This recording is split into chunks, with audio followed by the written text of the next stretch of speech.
Terima kasih sudah mampir di channel YouTube saya. Oke, kali ini saya akan mereview tentang beberapa macam sambungan-sambungan yang ada di struktur konstruksi baja ya, khususnya untuk konstruksi struktur baja. Ini buat menambah, ini mungkin hanya sebagian biar menambah wawasan teman-teman yang masih belum mengetahui join struktur koneksi baja itu akan seperti apa. Oke, gak usah lama-lama lagi. Kali ini saya akan menjelaskan dari awal struktur konstruksi baja, mulai dari plandes ya. Plandes itu join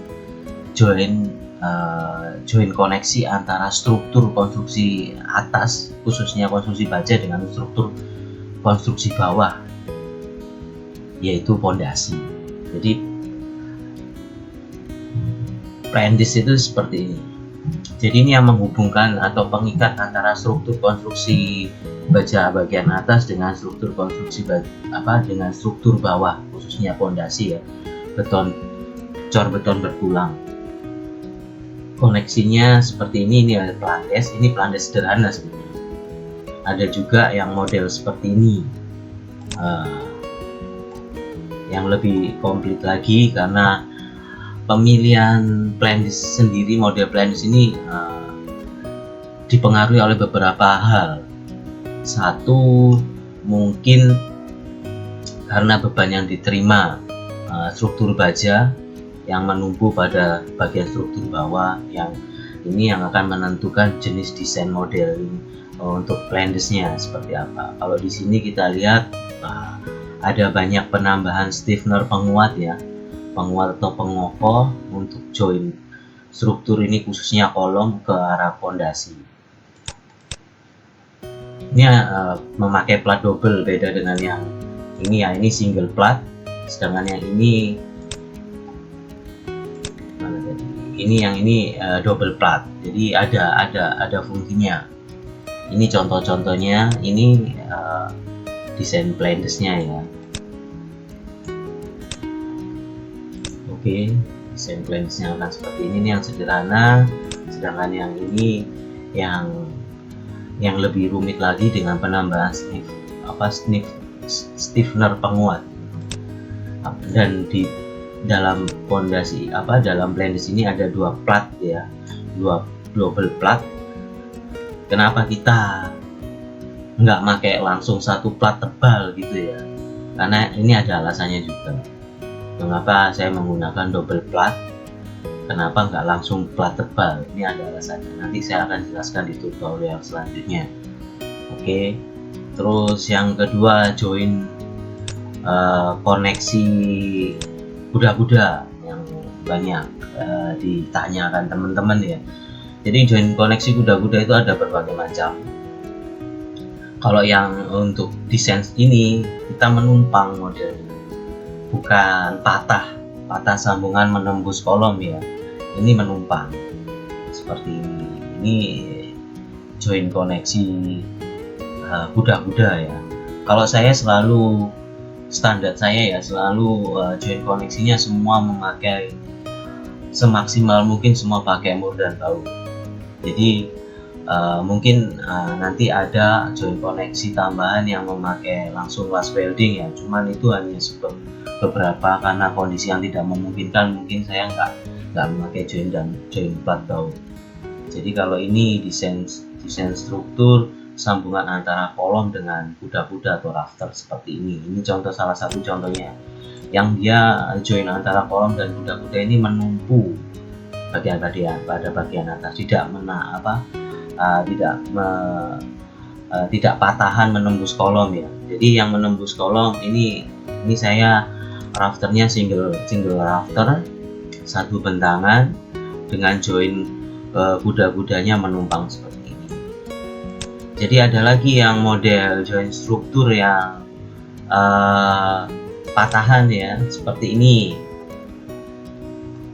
Ini patahan. Jadi kita sesuaikan kebutuhan sebenarnya, karena fungsi juga. Jadi kita penerapannya berbagai macam seperti ini. Ini yang model patahan. dengan join rafter dengan kolom akan seperti ini, serta platnya rafter sendiri diperkuat dengan penambahan sirip-sirip stiffener sebagai ikatan, biar ikatan antara plat end plate join plat rafter dengan rafter sendiri dengan WF rafter ini lebih kuat lagi daya cengkram. Oke, ini yang model-model kuda-kuda ya. Jadi selalu banyak yang teman-teman tanyakan model joinnya akan seperti apa, seperti ini.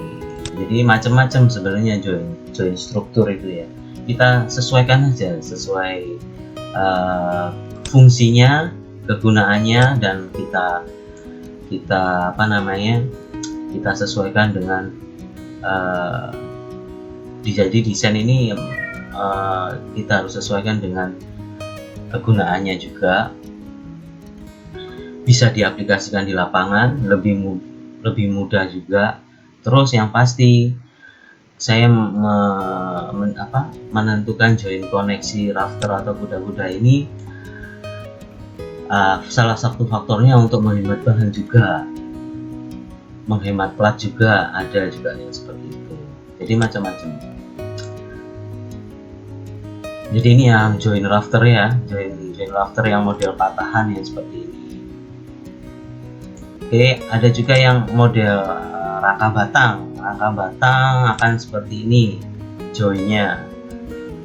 Ini biasanya teman-teman yang memakai rafter dengan rangka batang CNP dengan besi beton, standarnya akan seperti ini. Kalau saya penambahan endplate, saya itu penopangnya kita kasih plat. Modelnya nanti di las welding full ya, seperti ini. Ini standarnya. Jadi enggak CNP ini langsung dilas di endplate ini, nggak akan kuat untuk apa namanya daya cengkramnya. Jadi ditambahkan apa namanya plat juga untuk penopang. Harusnya di sini kemarin saya harus tambahkan stiffener pengganjal supaya dia lebih kokoh lagi, lebih menopang lagi. Seperti contohnya seperti ini yang join rafter yang apa namanya untuk pertemuan antara rangka batang siku ya, standarnya akan seperti ini. Honsnya juga kita nggak memakai plat ya, ini memakai potongan dari CNP. Berbagai macam sebenarnya, ini yang dari kolom dengan rafter. Nah, sekarang saya jelaskan untuk rafter sendiri ya. Rafter sendiri ada berbagai macam, ada single rafter seperti ini. Single rafter ini model single rafter yang patahan, join sambungannya seperti ini. Ada juga yang model yang menumpu yang saya sebutkan tadi, ini single rafter ya. Ini yang menumpu pada struktur kolom. Kalau ini single rafter untuk patahan pada kolom. Jadi joinnya juga berbeda-beda, berbagai macam. Ada juga yang model kuda-kuda yang anormal ya, beda apa namanya dengan desain seperti ini, dengan kita memakai kolom H-beam, sedangkan rafter sendiri pakai IWF. Jadi modelnya juga disesuaikan karena kan lebar H-beam sendiri dengan lebar sirip IWF juga berbeda ya. Jadi saya model seperti ini sebenarnya. Kalau nggak saya lebar plan nggak saya samakan endplate-nya ini ya, nanti terlalu penempatan baut akan terlalu ngepres. Jadi saya tambahkan aja sekalian. Dengan ini ada penambahan sirip, endplate-nya saya perlebar seperti badannya H-beam 150. Ini join rafter antara kuda-kuda IWF dengan H-beam ya. Akan seperti ini. Jadi modelnya akan seperti ini. Oke. Macam-macam sebenarnya.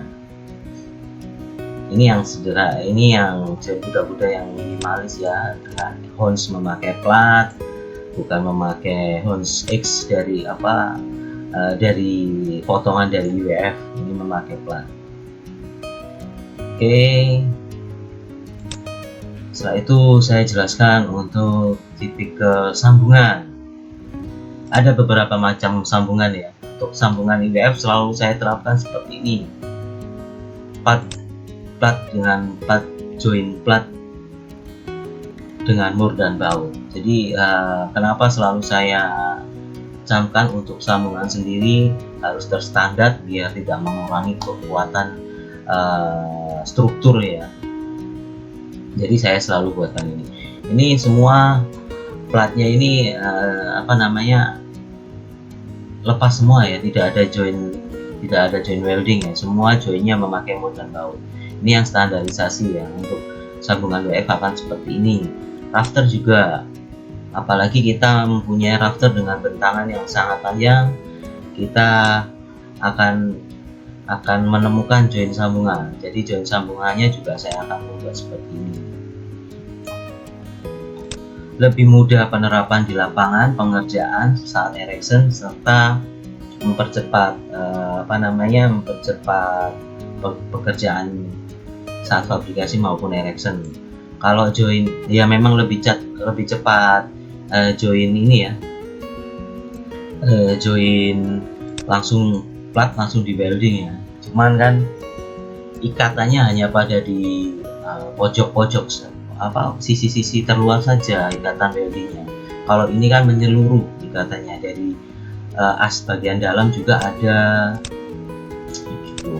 Kenapa saya memilih join sambungan seperti ini.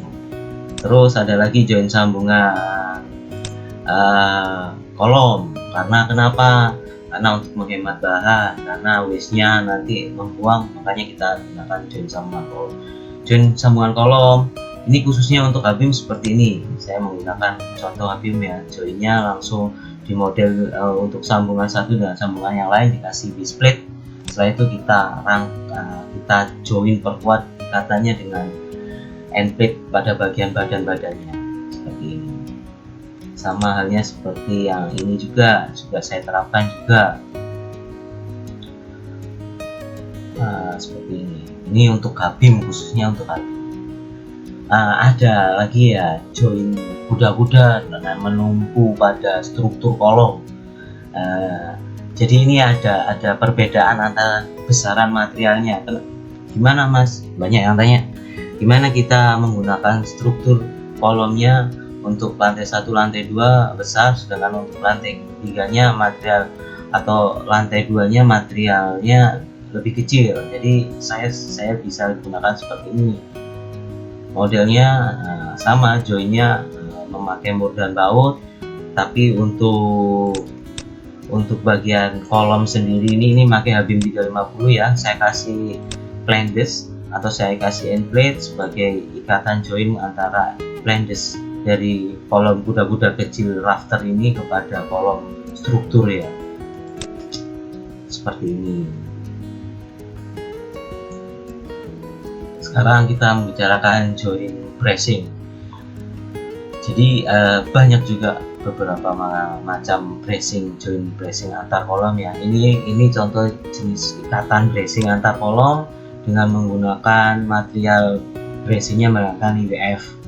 Joinnya akan seperti ini. Ini semua joinnya detailnya join plat dan baut ya. Jadi di sini ada plat, ini UEF-nya, joinnya nanti ikatannya memakai mur dan baut, serta untuk ikatan bagian atas kita menggunakan material siku yang kita joinkan kepada struktur plat.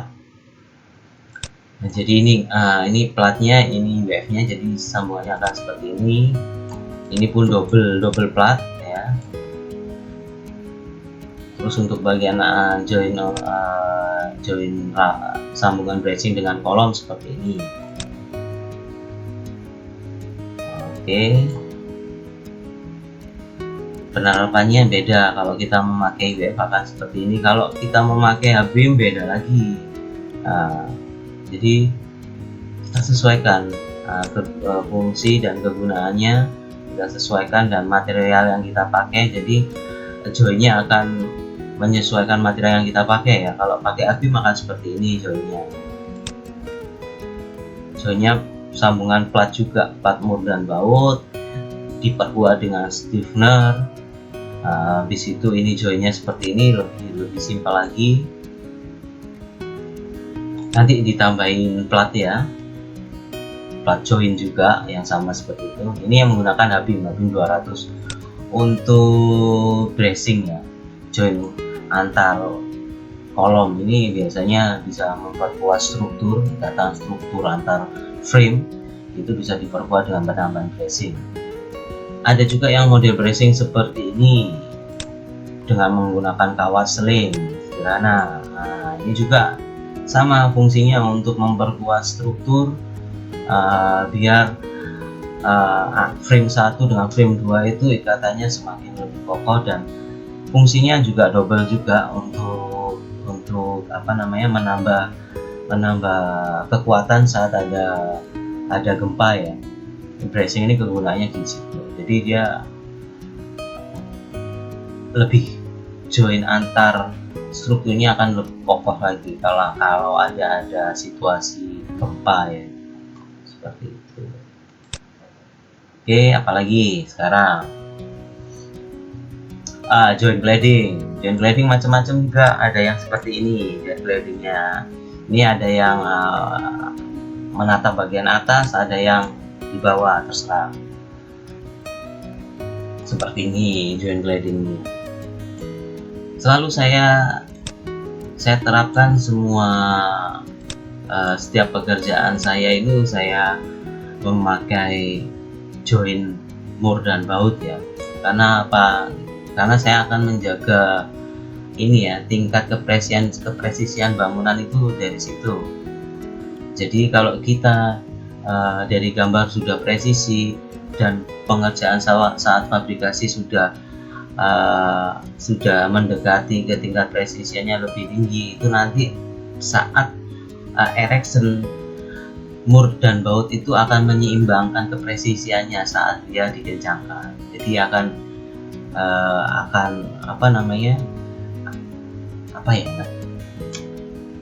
akan membentuk sendiri tingkat kepresisiannya, karena dengan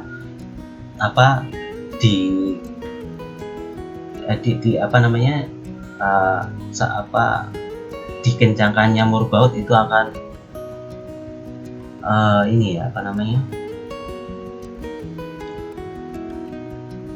join strukturnya itu akan presisi sendiri, karena ikatannya sudah presisi, pembuatannya sudah presisi. Jadi kalau langsung dilas ya itu, apalagi langsung dilas di lapangan ya, langsung di atas gitu, kita cara nimbangnya gimana, terus habis itu cari apakah yakin di waterpass ya kan, kita cari seimbangnya, yakin itu miring atau enggak ya, itu yang jadi permasalahan. Kalau mur dan baut ya kita tinggal pasang, kita tinggal kencangkan mur bautnya, dia akan ini sendiri akan membentuk sendiri. Kalau saat proses fabrikasinya benar-benar presisi, akan membentuk bangunnya yang lebih presisi. Cuman hanya dengan bantuan waterpass untuk mengeset miring enggaknya kolom, setelah itu kita jalan semua untuk join pemasangan. Oke, kurang lebih seperti itu. Sekarang join kolom dengan balok ya, banyak sekali joinnya. Ada yang banyak mengatakan, Mas, kalau join kolom join balok antara balok 1 dengan balok 2 itu beda ukuran ya. Ini contohnya. Di sini saya sebutkan ini contohnya seperti ini. Ini kita yang kuning ini memakai IWF 250, sedangkan yang hijau ini untuk membalokannya maka memakai khususnya untuk balok induk ya, untuk memakai IWF 200. Kenapa nggak saya samakan sekalian? Ya itu dari fungsi ikatan. Jadi untuk meminimal budgeting dengan menggunakan material yang lebih kecil bisa masih kuat. Kenapa kita harus memakai material yang lebih besar? Karena akan mempengaruhi beban yang diterima kolom sendiri. Jadi joinnya akan seperti ini. Ini pakai IWF ya. Jadi mainnya gampang, kita atur end plate-nya, atur inputnya supaya nanti tembus ke pada bagian sisi IWF join sambungannya IWF 200 ya. Ini yang kuning ini IWF 250, ini IWF 200. Joinnya akan segini. Nah, ini akan tembus dia. Akan tembus seperti ini. Jadi usahakan joinnya ini tidak bertabrakan ya. Jadi seperti ini join antara balok dengan beda material ya, beda besaran material IWF-nya akan seperti ini. Oke, habis itu juga seperti ini juga. Ini bisa dilihat juga. Ini sama, ini kita samakan ya untuk profilnya. Ada juga yang berbeda. Nah, seperti ini juga ada. Oke. Setelah itu join ke struktur balok induk dengan balok anak. Saya selalu senang pakai yang seperti ini. Kenapa? Ini dari potongan IWF ya. Satu, join nanti pas proses erection bisa lebih cepat. Dua, join strukturnya ini juga bisa dibuat perkuatan, bisa buat stiffener ya. Nah, lebih mudah diterapkan di lapangan, lebih cepat. Ada juga yang model gini, model plat. Nah, bisa juga terserah.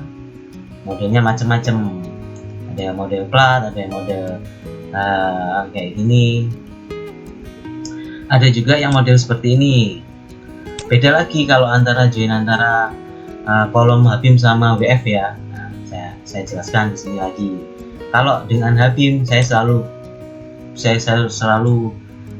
gunakan join ini ya, join dengan penambahan join ya, karena Habim sendiri bisa kita lihat kalau nggak ditambahin struktur lagi untuk join antara balok dengan kolom ini akan susah untuk baut ya, perlu diperhatikan ya. Jadi di sini juga saya jelaskan juga antara join antara balok dengan kolom yang memakai material IWF dengan Habim itu harus ditambahkan harus ditambahkan detail join lagi ya, yang saya sebutkan tadi ini kalau dilepas akan seperti ini. Ini saya lepas ya, seperti ini. Karena kalau langsung ditembak kayak IWF seperti ini ya susah, karena materialnya sendiri ya. Yang langsungan seperti ini hanya bisa pada material IWF ya, balok dengan IWF ya, dengan kolom IWF. Cuman kalau dengan Habim perlakuannya beda, akan seperti ini. Oke, jadi macam-macam join sambungan itu. Jadi kita sesuaikan dengan material yang kita pakai, dengan ini macam-macam. Seperti halnya seperti ini. Ada lagi banyak, tenang aja ya. Ini dengan kondisi kalau seperti ini masih bisa diterapkan ya, nggak ada halangan, ini bisa diterapkan. Cuman kalau yang model-model sambungan ada 3 sisi itu 4 sisi, saya sarankan dengan penambahan struktur join juga seperti ini. Ini bakal ribet nanti bautnya kalau nggak dipakai, kalau pakai struktur Habim ya. Oke, bisa juga joinnya juga bisa juga seperti ini. Nah, ini penambahan ya, dengan penambahan material ya, biar nggak mengganggu join yang antara yang sisi sebelah kiri dan kanan, tengahnya ini biar nggak ganggu, kita tambahin join yang saya sebutkan tadi. Ada juga yang kayak gini joinnya, ini pembalokan bagian atas ya. Oke, apalagi kita jelaskan satu-satu saja pelan-pelan. Semoga pembahasan saya ini akan menambah wawasan buat teman-teman yang mau belajar lebih dalam tentang struktur konstruksi baja ya. Apalagi teman-teman yang biasa pekerjaan spesialis erection perusahaan-perusahaan besar, itu joinnya akan terstandar seperti ini. sudah nggak asing lagi dia memakai join sambungan mur dan baut. Memang standarnya akan seperti itu ya. Bagi teman-teman yang biasa spesialis erection ya, dengan pengerjaan yang kontraktor kelas ya, itu pasti oh iya sambungannya akan seperti ini. Oke. Nah, sekarang kita bahas lagi. Oh, join sambungan nggak lurus mas, yang miring. Nah, ini ada juga seperti ini. Ini miring ini. Kita sesuaikan kemiringannya juga, nggak asal ya. Jadi ini kemiringannya juga diperhatikan. Jadi kalau di tambah atas ini seperti ini, pasti ada patah sedikit. Nah, karena kenapa? Karena saya di sini kolom tidak saya miringkan, karena kalau pekerjaan sipilnya tukangnya top ya bakal bisa. Cuman kalau tukangnya standarnya belum expert ya kita pakai kolom yang lurus dulu. Kalau yang miring nanti takutnya malah gagal semua, lubang ampulnya tidak akan masuk lah, yang nggak sesuai ini dengan miringnya. Karena ini penting ya, karena dia join antara struktur atas, jadi untuk pondasi ini sangat penting peletakan gitu.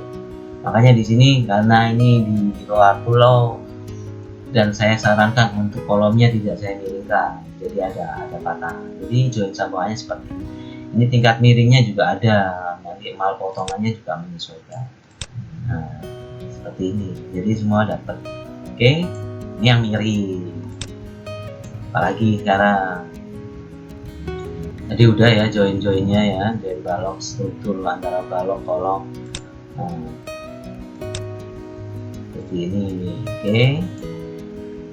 Stiffener juga. Stiffener ini penting juga. Ini penambahan stiffener ini untuk memperkuat biar tidak puntir ya. Lebih rigid lagi dengan penambahan stiffener.